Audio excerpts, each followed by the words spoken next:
Hello दोस्तों, मैं महबूब आलम। दोस्तों, आज के इस वीडियो में हम द्विघात समीकरण को सोल्व करना सीखेंगे। तो यदि आप द्विघात समीकरण को सोल्व करना सीखना चाहते हैं तो आप इस वीडियो को अंत तक जरूर देखें। यदि आप इस वीडियो को अंत तक देखते हैं दोस्तों, तो फिर आप द्विघात समीकरण को बिल्कुल आराम से सोल्व कर लेंगे। क्यों? क्योंकि बहुत सारे बच्चे ऐसे हैं जिनको द्विघात समीकरण सोल्व करने में बहुत ज्यादा परेशानी होती है। द्विघात समीकरण को यहां पर हम गुणनखंड विधि के द्वारा सोल्व करेंगे। और जो बच्चे हैं वो ये कंफ्यूज होते हैं कि इसका गुणनखंड कैसे किया जाए, बीच वाली जो संख्या है उसको कैसे प्राप्त किया जाए, इसमें वो बहुत ज्यादा कंफ्यूज होते हैं। तो मैं आज आपका पूरा का पूरा जो कंफ्यूज है वो दूर कर दूंगा। ठीक है, तो चलो देखते हैं हमारे इस द्विघात समीकरण को कैसे सोल्व किया जाएगा। हमारे ये एक द्विघात समीकरण है, 2x की घात 2 प्लस 3x माइनस 5 बराबर 0। अब इसका मतलब क्या है बच्चों? देखो, इसे हम द्विघात समीकरण क्यों कहते हैं? यहां पर देखो, दो प्रकार की संख्या हमको दी है। एक संख्या ये अचर संख्या है, और ये जो संख्या है 2x की घात 2 प्लस 3x, ये हमारी चर संख्या है। यहां पर यदि आप ध्यान से देखो तो चर संख्या की जो अधिकतम पावर है वो कितनी है? 2 है। जब इसकी चर संख्या की अधिकतम पावर 2 है, इसी कारण हम इसको कहते हैं द्विघात समीकरण, क्योंकि यहां पर घात कितनी है? 2 है। तो घात 2 है तो ये द्विघात समीकरण कहलाएगा। ओके, एक बात। दूसरी बात, यहां पर देखो आपको दिया है 2x की घात 2 प्लस 3x माइनस 5 बराबर 0। तो ये बराबर 0 क्यों दिया है यहां पर? क्योंकि समीकरण के अंदर दो पक्ष होते हैं, एक बाया पक्ष होता है और एक दाया पक्ष होता है, और दोनों पक्ष क्या होते हैं? तुल्य की तरह बराबर होते हैं, बराबर होते हैं।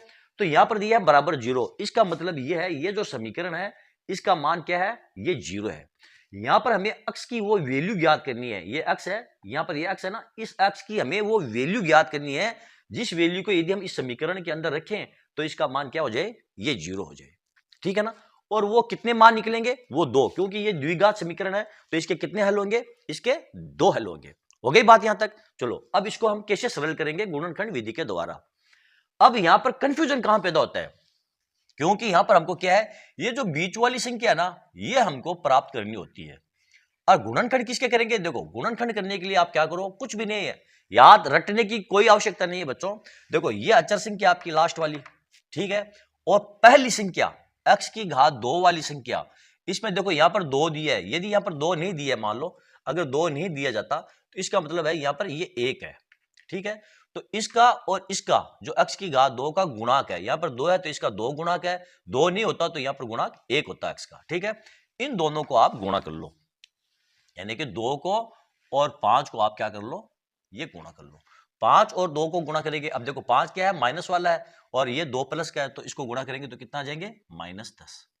ठीक है, ध्यान देना बच्चों। अब हम क्या करेंगे, हमें ये बीच वाली संख्या लेकर आनी है। तो ये जो -10 है इसके हम इस प्रकार फैक्टर करेंगे कि उनको जोड़ने या घटाने पर ये +3 आ जाए, और गुणा करने पर वापस ये -10 आ जाए। ठीक है, हो गई बात यहां तक? कैसे करेंगे इसके फैक्टर? देखो, 5 और 2 इसके फैक्टर है, एक तो है 5 और दूसरा है 2। 5 और 2 को गुणा करते हैं तो कितने आते हैं? 10। हमको यहां पर लेकर आने हैं -10, और यहां पर हमको लेकर आना है ये प्लस का 3। तो हम 5 में से 2 को घटा सकते हैं। 5 में से 2 को घटाएंगे तो हमारे पास ये प्लस का 3 बच जाएगा। 5 और -2 को गुणा करेंगे तो वापस -10 आ जाएगा। आ गई ना बात समझ में? तो इसी प्रकार हम इसके फैक्टर करते हैं, तो ये हो जाएगा आपका 2x की घात 2 प्लस, यहां पर हम लिख देंगे ये 5x, ये 5x और माइनस ये 2x, ये 2x और माइनस ये 5 बराबर ये 0। अब देखो, ये एक जोड़ा बन रहा है और ये एक जोड़ा बन रहा है, तो इस पहले वाले जोड़े में से हम क्या कॉमन ले सकते हैं? देखो, यहां पर 2 है, यहां पर 5 है, तो ये तो हम कॉमन ले नहीं सकते। यहां पर देखो x की घात 2 है और यहां पर x है, तो x को हम कॉमन ले सकते हैं। यहां पर हम x को कॉमन लेंगे, पीछे क्या बचेगा आपके पास? 2x plus 5। यहां से आप क्या कॉमन ले सकते हो? देखो, यहां पर x है, यहां पर x नहीं है, यहां पर -2 है, यहां पर -5 है, तो यहां से आप -1 कॉमन ले लो, पीछे रह जाएगा आपका 2x और ये +5 बराबर ये 0। अब आपके पास क्या आ जाएगा? x माइनस 1 बराबर 0, और x बराबर क्या हो जाएगा? 1, यानी इस 1 को हमने पक्षांतर करके 0 की तरफ लेकर गए हैं, तो x बराबर 1। तो एक हल तो हमारा ये होगा, x बराबर 1 होगा। दूसरा हल 2x, ये 2x प्लस 5 बराबर ये 0। और 5 को पक्षांतरण करेंगे तो क्या हो जाएगा, ये हो जाएगा आपका 2x बराबर -5 और x बराबर क्या हो जाएगा -5 बट्टे ये 2। दूसरा हल आपका क्या आएगा, x बराबर -5 बट्टे ये 2। बच्चों इस समीकरण के ये दो हल आएंगे, x बराबर 1 और x बराबर -5 बट्टे 2।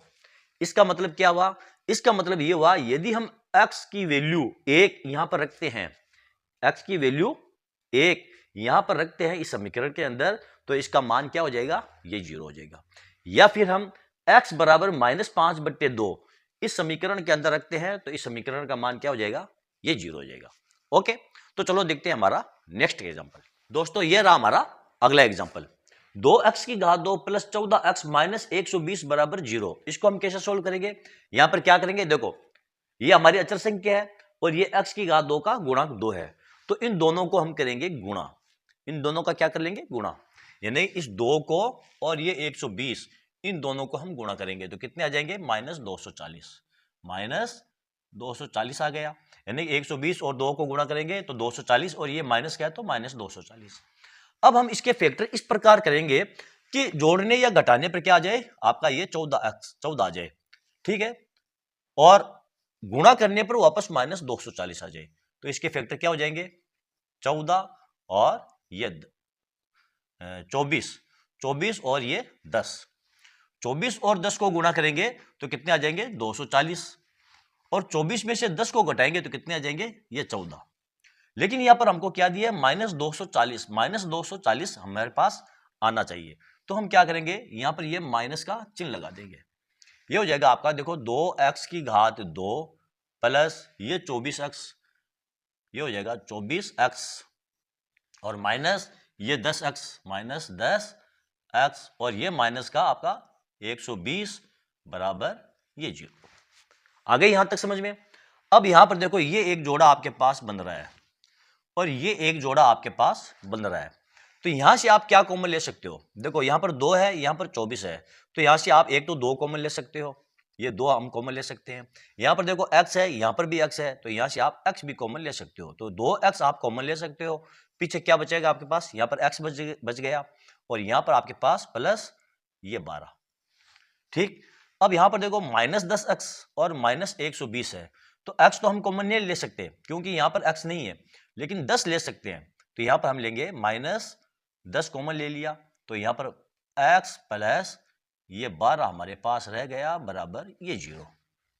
अब देखो 2x और -10, तो ये हो जाएगा 2x माइनस 10 बराबर 0, या फिर 10 को पक्षांतरण कर लो तो ये हो जाएगा आपका 2x बराबर 10 और x बराबर कितना हो जाएगा 10 बट्टे 2, इसको काट दो बराबर 5, यानी कि x बराबर ये 5। एक हल तो आपका ये होगा कि x बराबर 5 होगा। दूसरा हल आपका क्या होगा, यहां पर देखो x प्लस 12 और ये x प्लस 12 एक कॉमन ले लेंगे तो ये हो जाएगा आपका x प्लस 12 बराबर ये 0 या x बराबर -12, ये आपका x बराबर -12, ये आपका दूसरा हल है। दो हल कौन से है, एक तो x बराबर 5 है और दूसरा आपका x बराबर -12, ये दो हल आपके यहां पर है। इसका मतलब बच्चों ये हुआ, यदि इस समीकरण के अंदर आप x बराबर 5 रखते हो तो इसका मान 0 हो जाएगा, यदि आप x बराबर -12 इस समीकरण के अंदर रखते हो तो इसका मान क्या हो जाएगा, ये 0 हो जाएगा। ओके, चलो देखते हैं हमारा नेक्स्ट एग्जांपल। ये रहा हमारा अगला एग्जांपल, 6x की घात 2 माइनस x माइनस 2 बराबर 0। इसको हम कैसे सोल्व करेंगे, अब यहां पर देखो आपको बीच में क्या दिया है, ये -x, इसका मतलब ये है बच्चों ये एक x है, यहां पर कुछ भी नहीं है ना, इसका मतलब हुआ ये एक x है। हमें क्या करना पड़ेगा, 6 को और इस 2 को गुणा करना पड़ेगा, -2 ये 6, इसको हम गुणा करेंगे तो कितने आ जाएंगे, ये -12, ठीक है। अब इसके हम इस प्रकार टुकड़े करेंगे कि जोड़ने या घटाने पे क्या आ जाए, ये -x आ जाए और गुणा करने पर वापस ये -12 आ जाए, तो क्या होगा, देखो 4 और 3 ये फैक्टर हो सकते हैं।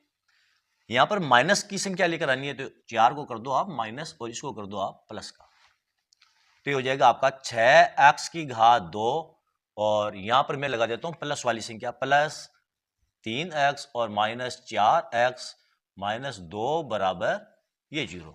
देखो माइनस 4x में से 3x को घटाएंगे तो माइनस x रहेंगे, और माइनस 4x और 3x को गुणा करेंगे तो ये 12x की घात 2 आ जाएगा। ठीक है, अब यहां पर देखो ये एक जोड़ा बन रहा है और ये एक जोड़ा बन रहा है। यहां से हम क्या कॉमन लेंगे, 3x कॉमन ले सकते हैं। 3x हमने कॉमन लिया, पीछे क्या बच गया 2x, और प्लस में क्या बच गया 1। देखो 3x और 2x को गुणा करेंगे तो 6x की घात 2, 3x और 1 को गुणा करेंगे तो वापस 3x। यहां से हम क्या कॉमन लेंगे, माइनस 2 कॉमन ले लेंगे, पीछे बच गया आपके देखो 2x और प्लस ये 1। माइनस 2 और 2x को गुणा करेंगे तो माइनस 4x, माइनस 2 को 1 से गुणा करेंगे तो ये माइनस 2 बराबर ये 0। अब देखो 3x और माइनस 2 ये हो जाएगा आपका 3x माइनस 2 बराबर ये 0, और 3x बराबर हो जाएगा ये 2, और x बराबर क्या हो जाएगा 2 बट्टे ये 3। एक हल तो आपका ये होगा x बराबर 2 बट्टे 3। दूसरा हल आपका होगा 2x प्लस 1 और 2x प्लस 1, इसमें से हम एक कॉमन ले लेंगे तो ये हो जाएगा आपका 2x प्लस 1 बराबर ये 0, और 2x बराबर क्या हो जाएगा, एक को पक्षांतरण करेंगे तो हो जाएगा माइनस 1, और x बराबर माइनस 1 बट्टे ये 2। ये आपका दूसरा हल हो जाएगा। एक हल आपका ये है x बराबर 2 बट्टे 3, दूसरा हल आपका ये है x बराबर माइनस 1 बट्टे 2। इसका मतलब ये हुआ दोस्तों, यदि इस समीकरण के अंदर हम x बराबर 2 बट्टे 3 रखते हैं तो इसका मान क्या हो जाएगा, ये 0 हो जाएगा। यदि हम x बराबर माइनस 1 बट्टे 2 इस समीकरण के अंदर रखते हैं तो इसका मान क्या हो जाएगा, ये 0 हो जाएगा। ओके, तो चलो बच्चों, आज मैं ये आशा करता हूं आप द्विघात समीकरण को सोल्व करना सीख गए होंगे। बच्चों यदि आपको मेरा ये वीडियो अच्छा लगा है तो फिर आप इसे लाइक और शेयर जरूर कीजिए ताकि दूसरे स्टूडेंट्स को इसका पूरा फायदा मिल सके। और हाँ बच्चों, यदि अभी तक आपने मेरे चैनल को सब्सक्राइब नहीं किया है तो आप मेरे चैनल को सब्सक्राइब कीजिए, और नीचे जो घंटी वाला बटन दिखाई दे रहा है उसको दबाना ना भूले। तो चलो मिलते हैं अगले वीडियो में अगले टॉपिक के साथ, तब तक के लिए धन्यवाद।